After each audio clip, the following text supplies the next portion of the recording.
It's Friday and it's time for a game. Assuming that Carolina's roster is set, what's the ideal small ball and traditional lineups? And are those enough?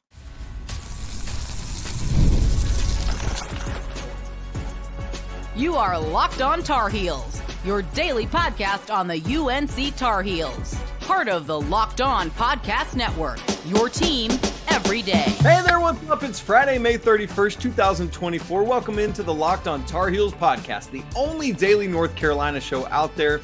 I'm your host, Isaac Shea, joined today by our guy, Coach Pat Kilby. Great to be together, and you're joining us at the place to get your Tar Heels content every single day. Thanks for making us your first listen or watch. Special shout out to all you everydayers out there, as well as all the members of the Locked On Tar Heels Discord. Welcome in, and if you're not an everydayer, if you're not part of that Discord, we'd love to have you come on in. This episode's brought to you by Game Time. Download the Game Time app, create an account, and use code LOCKEDONCollege for $20 off your first purchase. Terms apply. Pack, it's Friday. We're going to play a little game today. We're going to set ideal lineups for both small ball and traditional lineups for Carolina. And then we're going to talk about, hey, is that good enough? Are we comfortable with where that is? We'll get you a primer for the baseball regional coming up starting today. And just a quick note, Pack is on his phone. We were having weird computer things. So there's just a little bit of like from his audio, but it's hopefully not giving you too much problem at all. So Pack, here's how this is going. There's all these conflicting rumors yesterday on Wednesday and Thursday about if Carolina is content with the 11 scholarship players they have, if they're not, blah, blah, blah. Let's assume, for the sake of argument, that the roster is set at the 11 it has, which, and based on some of the things Hubert Davis has said about fit and togetherness, it seems like maybe that's more likely than not, that things are done. So with that in mind, Pack, here's what we're going to do. Here in segment one, create what we think would be an ideal small ball starting lineup, plus the bench rotation and how many minutes we would afford to each player. The way we're going to assume this is that it's a typical ACC game, so like not Duke, with typical rotation, no foul issues, just to set a baseline of what we're looking for. So it's not a bye game where you're probably playing, the back of the bench 10 minutes or something like that. This is a standard ACC game. And what we're going to do for those of you watching is we're actually going to create this in real time with an Excel spreadsheet that I have made. If you're on listening to this, you can come back and watch it on YouTube later. But Pack, I've gone ahead and pulled up this Excel sheet that has all 11 of these scholarship players, the 6 returners, the 2 transfers, and the 3 freshmen. Let me name those off so that everyone listening has it in their head. Returners, alphabetically by last name: Elliot Cadeau, RJ Davis, Zayden High, Seth Trimble, Jalen Washington, and Jae'lyn Withers. The transfers: Ven-Allen Lubin and Cade Tyson, and the incoming freshmen: James Brown, Ian Jackson, and Drake Powell. So, Pack, we're just going to create one team. We're not going to create separate teams. And so there might be some disagreement between us. And if so, that's fine. I think that's even better sometimes if we're bickering like little brothers here. And so interested to see, but I'm going to let you lead out in this. So if you would, small ball lineup, give me your starters. Let's not do the minutes yet. Let's just get the starters in place. All right. I've been having a debate in my head as we're talking about this. I think Elliot and RJ are locks at the 1 and the 2, point guard and shooting guard. Yeah, and then my debate here has been 3, 4, and 5. It's like, how can you have a small ball lineup and potentially leave out Ian Jackson? But I'm leaning towards Seth right here at the 3, Cade at the 4, and then Ven-Allen at the 5. And I know that sounds probably a little bit insane to leave out Ian Jackson in a small ball lineup, but I mean, I just with going small, you need defense and strength and the ability to guard multiple positions, and we know we get that out of Seth. So I'm rocking with that right there. That's really interesting, Pack, because as I think about this small ball lineup, I agree with you. I think Elliot and RJ are the no-brainers, clearly, of this group. I think this is where, yes, Cade Tyson is the 4. I know there's a lot of pushback on that. Like, we've seen it a lot in Discord. There's been a lot of healthy discussion and debate about Cade Tyson's ability to guard if he's playing 4. But we see that across the college basketball landscape, Pack. Let's just go there first. Are you comfortable that in a small ball lineup, Cade Tyson could hold his own or at least offset the defense with offense?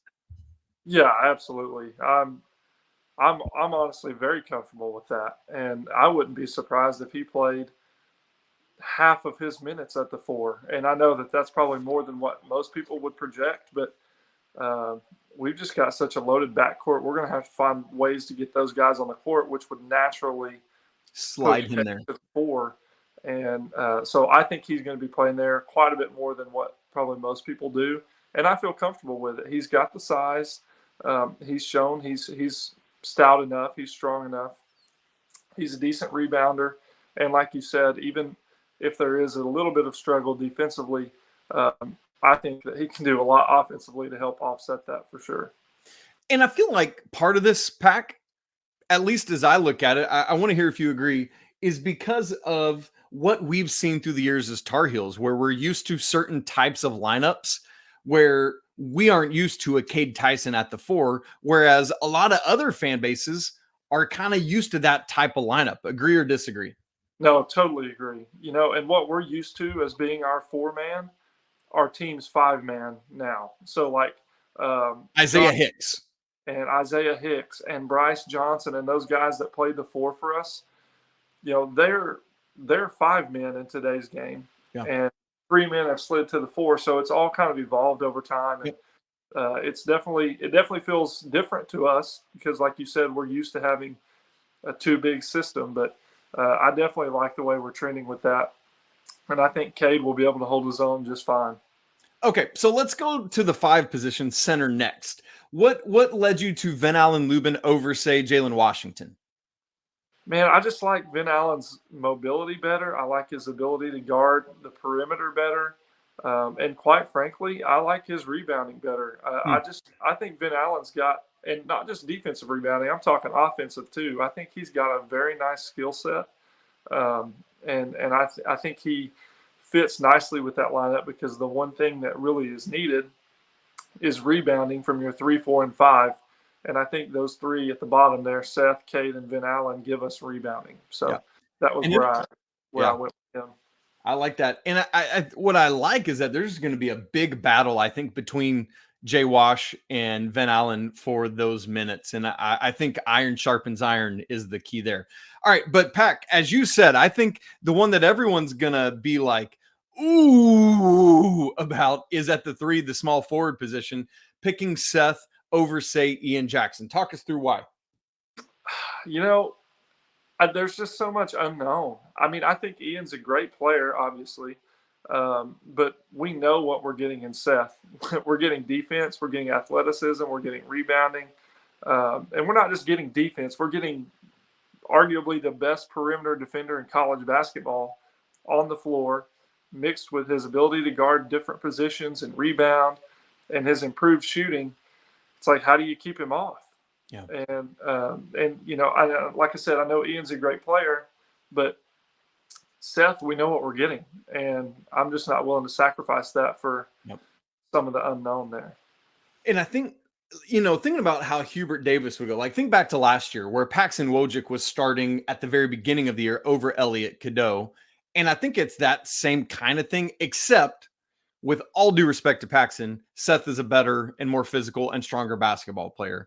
And so I like, especially at the beginning of the year, I think if it's that small ball lineup, Pack, I really haven't thought about that. I've just kind of assumed it would be Ian at the 3, but you make a compelling argument and it's enough to sway me. What's going to be interesting to watch is, in the parameters, of the game we're playing here, where we get to ACC play, would Ian have proved himself, gotten comfortable enough and done enough to where he would overtake Seth in that starting lineup? I don't know, but it's interesting to think about. So what that leads me to then is let's go to the bench minutes. Give me or bench rotation. So you got that starting 5, Cadeau, Davis, Seth, Cade, Ven-Allen. Who would be your first couple off the bench? Again, in a standard situation, assuming no foul issues. Well, Ian's going to be first off the bench, given the starting lineup that I gave. So I think Ian would be the perfect one to be. Energy off the bench. Replacing Seth or who? Probably Seth, yeah, replacing Seth. And then, so here's where it gets tricky for me. You asked me earlier what made me pick Ven-Allen over Jalen Washington. And honestly, I was more tempted to go with Jae'lyn Withers than Jalen Washington. Interesting.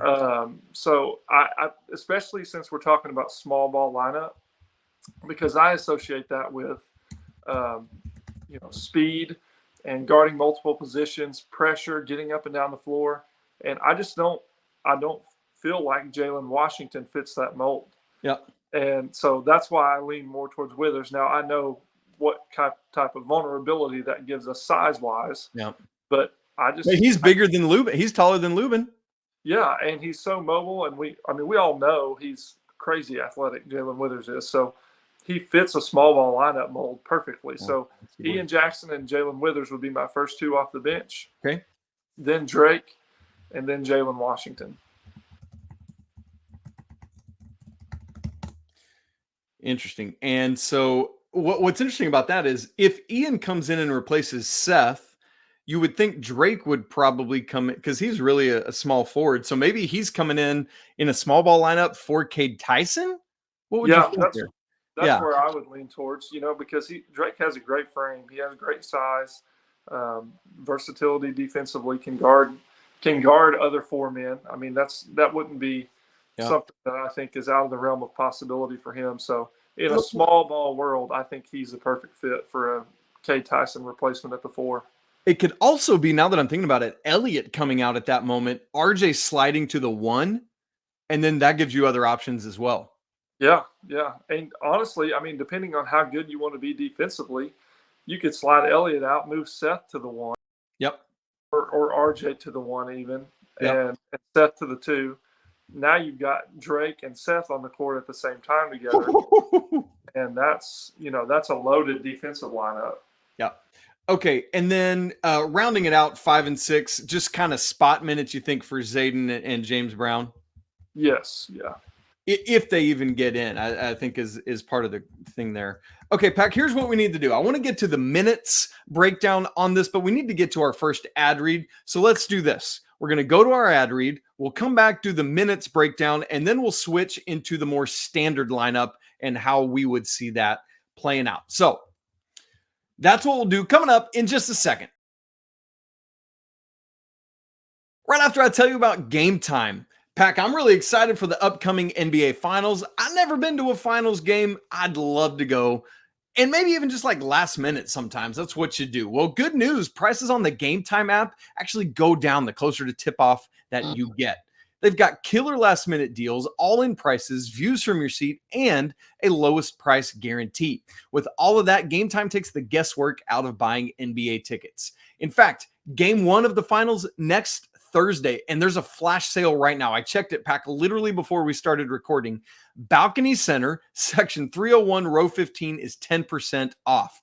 So $960 down to $835. That's still wacky expensive, but 10% off. You can't beat it. Plus, the cheapest seats right now I found on Game Time for Game 1 of the Finals are $661. So you can get in the door for that. Not too bad.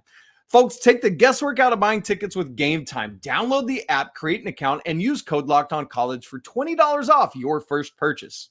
Again, create an account and redeem code LOCKEDONCollege for $20 off. Terms apply. Download the Game Time app today. Last-minute tickets, lowest prices, guaranteed.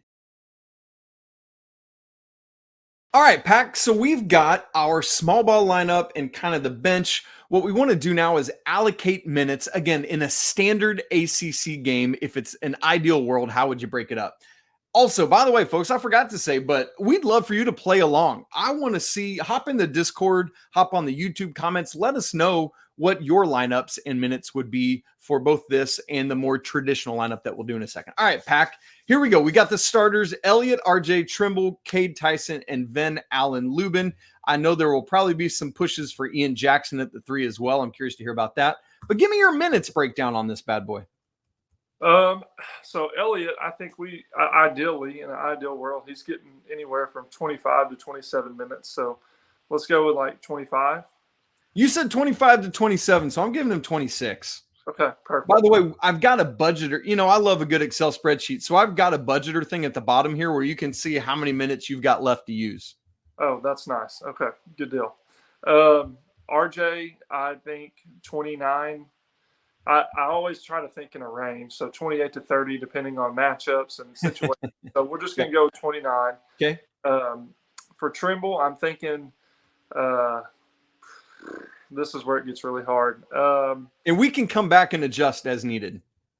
Let's go with like 22 minutes. Cade Tyson. Cade Tyson, he needs to be around 27. And then Ven-Allen around 25. All right. So on the 5 starters, we've used 129 minutes, 71 minutes left for the bench. This is so hard, dude. All right. So Ian, I think, needs to be up there in minutes, and he can be varied between the 2 and the 3. So let's go with 22 to let's go 23 minutes for Ian. I know that's more than what I have Seth playing, but that's okay. Be more versatile offensively. I think he can be valuable. So I'm going 23 to Ian. Jae'lyn, let's go with 16 minutes. That's Jae'lyn Withers. Jae'lyn Withers, yeah. Drake around 15 and Jalen Washington around 15. All right. And that leaves us 2 minutes left. We've got 198 minutes used. Do you want to give those to maybe one of the starters? A couple more for RJ. What Ven-Allen? What do you want to do? Let's get RJ to 30, and then just because we want him on the floor as much as possible, right? And then let's balance out Seth with Ian there. So we're just splitting their minutes. Yeah, so in a standard ACC game, you're not giving any minutes to Zayden or James. It's okay if that's the answer. Probably not. No. Okay. So we're looking at. You all see how difficult this budgeting is here. 26 minutes to Elliot, RJ 30, Seth 23, Cade Tyson 27, Ven-Allen 25, Ian Jackson 23 off the bench.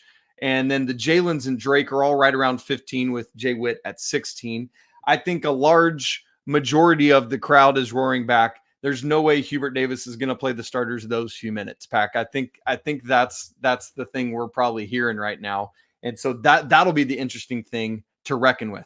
Let's quickly pivot and go to our more traditional starting lineup and break that down. Let's do the personnel right now, and then we'll do the minutes in segment 3. So give me your backcourt. Is it any different? Elliot and RJ still?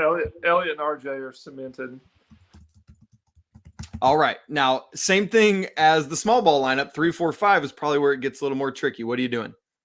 It does get tricky here because I see a world where Cade still plays the 4, but I realize that that's probably not the most likely. So let's go Cade at the 3, Ven-Allen at the 4, and Jay Wash at the 5. I think that's what most people probably think will be the traditional starting lineup. Yep. You know what's funny about that? This is going to be complete semantics because it probably won't matter on the floor.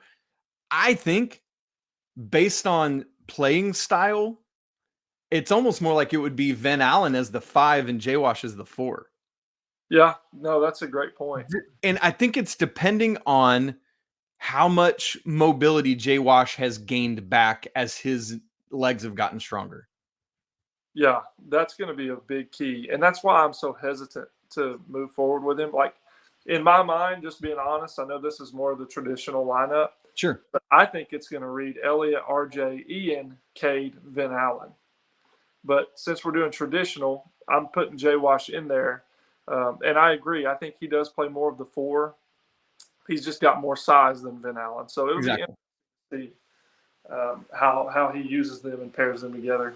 Man, there's an intriguing mix of versatility with this team. That's where I'm just like, I'm just really, really curious to see what it turns into. Yeah, I totally agree. The versatility and the amount of different lineups that we could play is insane with this group. Yeah. Yeah. Okay. So then give me your bench after these 5 are out of, are already in the lineup. So you've got Zayden High, Seth Trimble, Jay Witt, and then the 3 freshmen to utilize coming off the bench. Right off the bench is Seth. And right below Same as last year. Yep. Go ahead. Sorry. Drake Powell. Second off the bench. I'm sorry. Ian Jackson. What am I talking about? Okay. And Drake Powell next, and then Jae'lyn Withers. And then same thing, Zayden and James Brown to round it out. Yeah. Now, what's interesting to me about this is Jay Witt in this more traditional lineup fell down your priority chart. In a traditional lineup, yeah, just because I don't know, he's not traditional.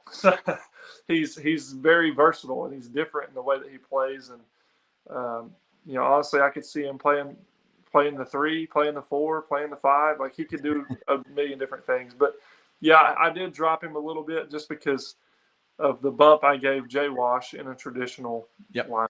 Yep.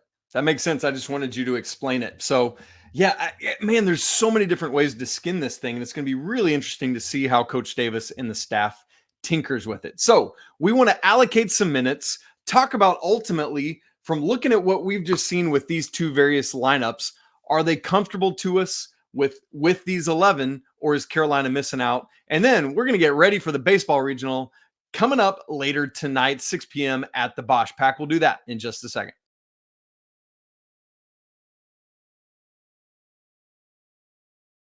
All right, Pack. So let's allocate the minutes pretty quickly. We don't need to spend too much time on this, but for this more traditional lineup.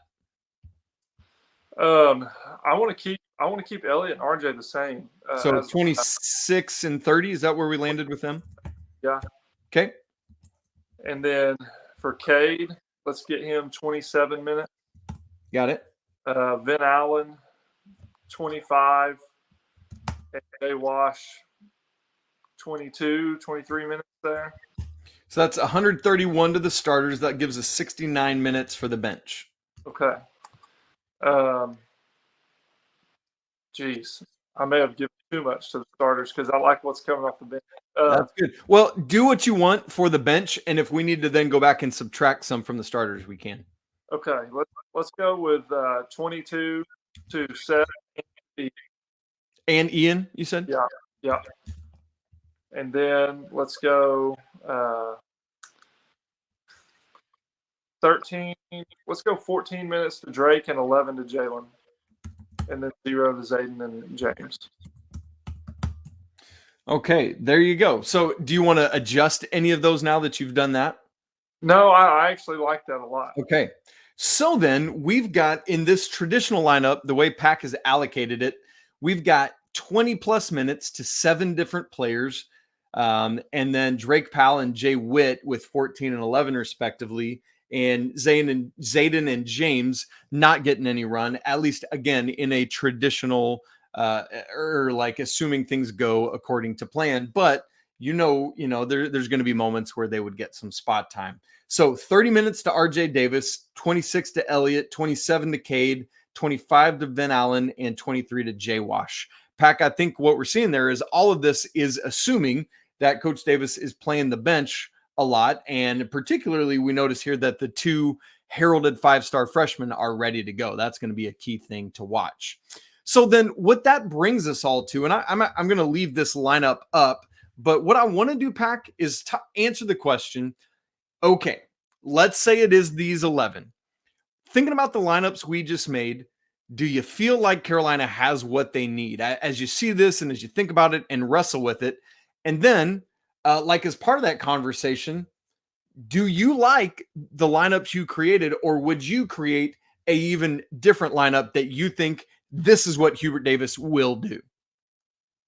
I would create a different lineup. All right. Well, so as you talk that through, then I'm going to fill it in. Okay. So go. So for me, first of all, go back to your first question. I do feel like we have everything we need to compete for a national championship and to win the ACC. I like our roster. I like where we're at. But what I think that Hubert is going to do with the starting lineup is going to look like Elliot and RJ at the 1 and the 2. We all know that. We're comfortable with that. That's so nice. It's so nice to have those two guys set in stone. Keep going. Yes, it is. And that's the two most important pieces, really. I mean, guard play wins in college basketball, and we've got that. So at the 3, I think will be Ian Jackson. At the 4 is Cade Tyson, and at the 5 is Ven-Allen Lubin. I think this gives us the most versatility offensively and defensively, and gives us, quite honestly, gives us a loaded bench. What we would have coming off the bench with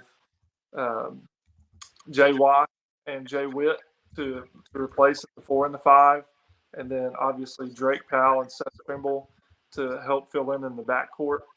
And I just think that makes us really versatile.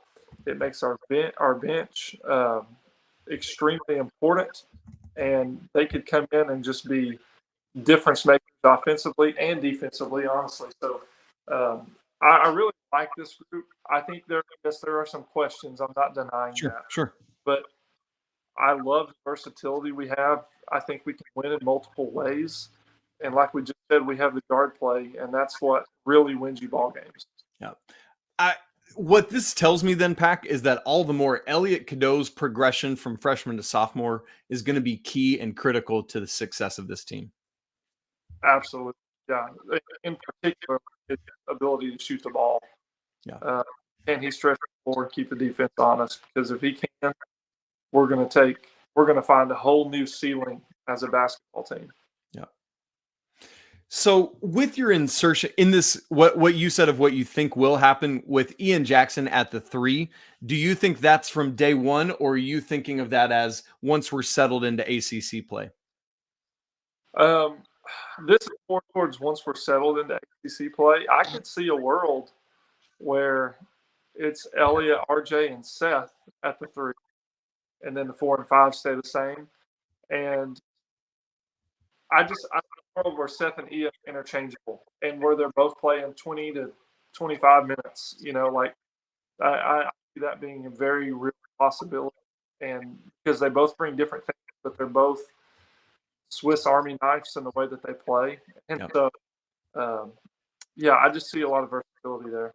Yeah, I'm with you. That's good stuff. Pack, this has been a super fun exercise. Thanks for indulging me in it and coming along for the ride there. That was a lot of fun. Folks, again, we'd love to hear where you are at with those lineups, what you think will happen, and where things will ultimately be. And again, it's going to be really interesting to see if Carolina is indeed done creating their roster. Pat, quickly before we get out of here, today starts the baseball regional for the Diamond Heels. Reminder, Carolina is the host. The 2 seed is LSU. The 3 is Wofford, and the 4 is Long Island. LSU versus Wofford at noon, so that might already be going by the time you're getting in on this.